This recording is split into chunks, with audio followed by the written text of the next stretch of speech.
nom du Père, du Fils et du Saint-Esprit. Amen. Nous célébrons aujourd'hui, en ce 30 décembre, la messe dans l'octave de Noël. C'est-à-dire qu'il n'y a pas de saint particulier, mais que nous sommes dans ces 8 jours qui suivent Noël et qui sont toujours la fête de Noël. C'est d'ailleurs pour ça que l'enfant Jésus reste exposé sur l'autel durant toute cette semaine. Et il restera jusqu'à l'Épiphanie, bien entendu. Et dans cette semaine, nous avons célébré plusieurs saints, Saint Étienne, les saints innocents, Saint Jean l'Évangéliste, et hier le Saint Roi David. Maintenant, nous entrons plus dans une méditation du rôle du Christ, Fils de Dieu, qui a pris notre chair, qui s'est fait homme, mais aussi son rôle par rapport au Père des cieux, le Père éternel que nous allons célébrer demain, avec la vigile du Père éternel, la clôture de l'année liturgique, de l'année civile, pardon, et le 1er janvier avec la fête solennelle du Père éternel. Paul nous dit bien comment le Fils, héritier de Dieu, est tout entier empli de la grâce de Dieu, mais en même temps, tout entier offert au monde, formé dans le sein de Marie, assujetti à la loi. Tout cela pour nous libérer de tout cela, pour nous racheter et pour faire de nous des enfants d'adoption du Père.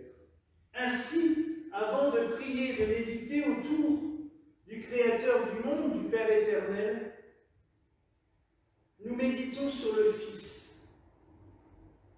Le Fils venu en ce monde pour nous éclairer, pour nous illuminer, mais aussi pour nous enseigner sur le rôle du Père.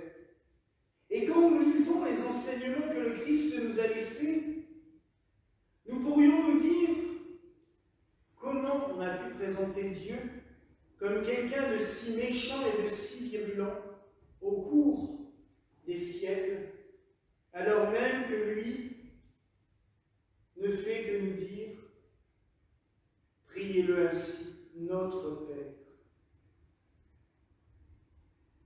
Le Christ, vrai Dieu et vrai homme,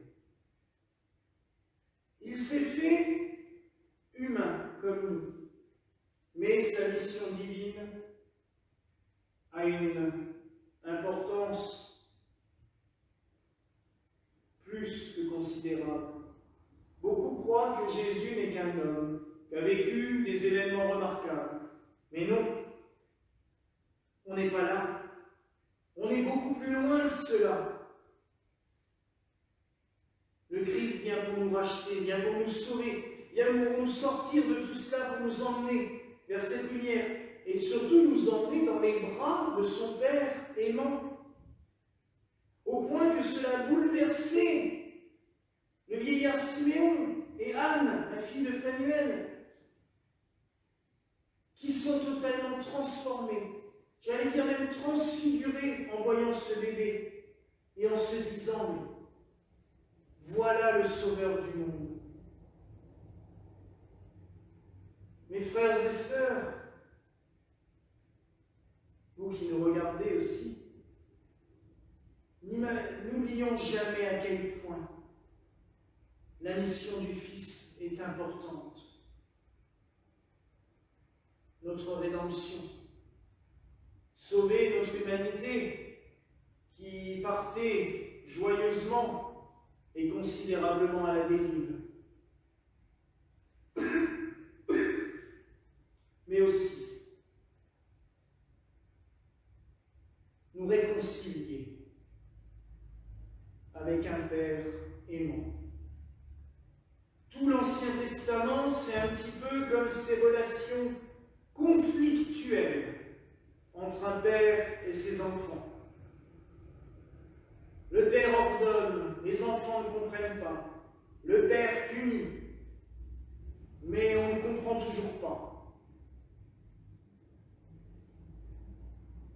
Jusqu'au temps marqué, nous sommes sous cette tutelle, sous cette curatelle, nous dit saint Paul.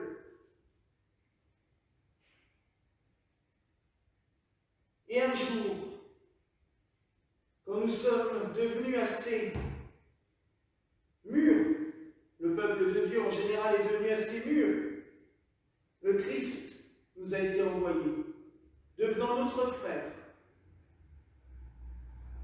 Et ce frère nous a emmenés, toutes et tous, nous réconcilier avec un Père, faisant de nous les enfants bien-aimés de ce Père, un Père aimant, un Père compatissant, un Père miséricordieux, un Père qui reçoit, un Père que nous sommes invités à aimer. Nous allons célébrer le Père éternel demain et après-demain. Mais n'oublions pas